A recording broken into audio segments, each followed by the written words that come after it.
सितारा और स्ट्रॉन्ग होती गई थी इसने, और क्योंकि उसकी यूट्यूब फैमिली ने उसको बहुत ज़्यादा हिम्मत दी, तो मैं और होती गई। बहुत दफ़ा ऐसा टाइम आया जहाँ पर मुझे लगता था बस आज एंड हो गया, आज मैं व्लॉग नहीं डालूंगी, लेकिन फिर उठती थी, हिम्मत करती थी। और मुझे वो दिन आपको याद होगा जब मैं कश्मीर गई हुई थी, तो वहाँ पर आपको याद है कि मैं 4-5 घंटे बैठ के धूप में रोड पे बैठी थी, और वहाँ पे मैं अपना व्लॉग अपलोड करने के लिए मैंने बेहद टेंशन ली थी कि आज मैंने हर हालत में अपना व्लॉग अपलोड करके जाना है।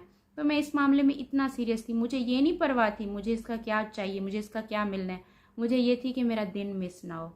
इतनी सी तो ख्वाहिश थी, और अगर मैं पूरी कर भी लेती तो क्या मैं दुनिया का क्या कुछ छीन के लेके जा रही थी जो किसी से बर्दाश्त नहीं हो रहा था। खैर, नसीब की बात होती है, कुछ चीज़ें नसीब में मिलती हैं और कुछ चीज़ें नसीब में नहीं मिलती। जो हो गया उसको हम वापस नहीं लेकर आ सकते, उस पर मैं कब तक रोती रहूँगी, कब तक डिप्रेशन में रहूँगी।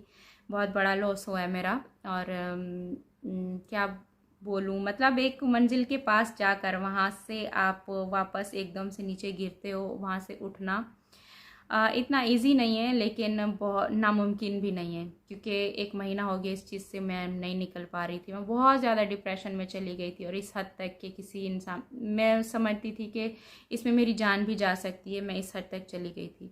और बहुत लोगों ने वेट किए इस बात का कि कब कब सितारा की ये खबर आएगी कि सितारा ने अपने आप को मार दिए, कब ये खबर आएगी सितारा ने खुदकुशी कर ली है। क्योंकि हालात इस हद तक हो गए थे कि खुदकुशी के अलावा मेरे पास कोई भी रास्ता नहीं था, जहाँ पर मुझे सिर्फ़ और सिर्फ आयत दिखती थी, मुझे तैयबा दिखती थी, मुझे मुस्तफ़ा दिखता था। मैं आयत के बाल बना रही होती थी, तैयबा के बाल बनाती थी, चाहे 2 दिन बाद उठ के 3 दिन बाद उठती थी। मुझे होश जब आता था ना, तो मैं तैयबा आयत के बाल देखती थी ऐसे बिखरे हुए, इनको कोई देख ही नहीं रहा। उनके बाल जब ब्रश करती थी ना, तो खिंचते थे उनके बाल, तो मैं फिर उनको फिर आराम से ब्रश करती थी। तो वो ब्रश करते टाइम में मैं सोचती थी कि जो जो मैं सोच रही हूँ कि मैं अपने साथ ऐसा कुछ कर दूँ, तो क्या ख्याल है कि पीछे तुम्हारी बच्चियों को कोई ऐसे ब्रश भी कराएगा। दूर की बात है, ब्रश तो दूर की बात है, तुम जैसे अपने बच्चियों के बालों को आराम से पकड़ती हो, उनको पोनी करती हो, तो क्या ऐसे कोई पोनी कोई माँ करेगी? कोई भी नहीं करेगा। तो जो माँ खुद अपने औलाद का ख्याल रखती है, मैं कहती हूँ कि ना, चाहे कोई भी लेकर आ जाओ, आप कोई भी माँ लेकर आ जाओ, वो नहीं संभालती जो अपनी माँ खुद अपनी औलाद को संभालती है। तो मैं इस हद तक गई थी, और हर किसी ने इंतज़ार भी किया है। बहुत लोग हैं, और मैं अपनी बहन सलमा का भी थैंक यू बोलूँगी कि उसने जो भी यहाँ पर आकर बोला है, जो भी उसने यहाँ पर इल्ज़ामात लगाए, जो भी यहाँ पर आकर किए, उसकी वजह से बहुत सारे लोगों के चेहरों से नकाब हटा है, बहुत सारे रिश्ते खुल के सामने आए हैं, और नाकाबिले बर्दाश्त था जो भी सब कुछ सामने निकल कर आया है। और मैं, यकीन करो, ऐसे मेरे रिश्ते थे जिन्होंने मेरे खिलाफ आकर इतना कुछ बोला है, मैंने सिर्फ थंबनेल देखा है।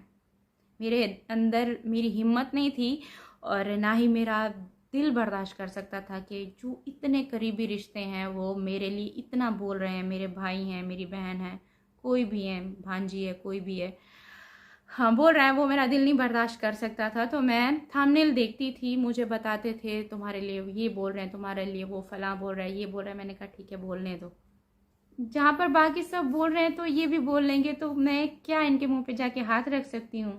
तो मतलब इस हद तक मैं गई थी। तो मुझे ये सब सुनते, ये सब कराते कराते, यकीन करें मैं इस हालत में जा चुकी थी कि मुझे लगता था कि आज मेरा लास्ट है, आज मैंने कुछ उठ के करना है, आज मैंने कुछ उठ के करना है।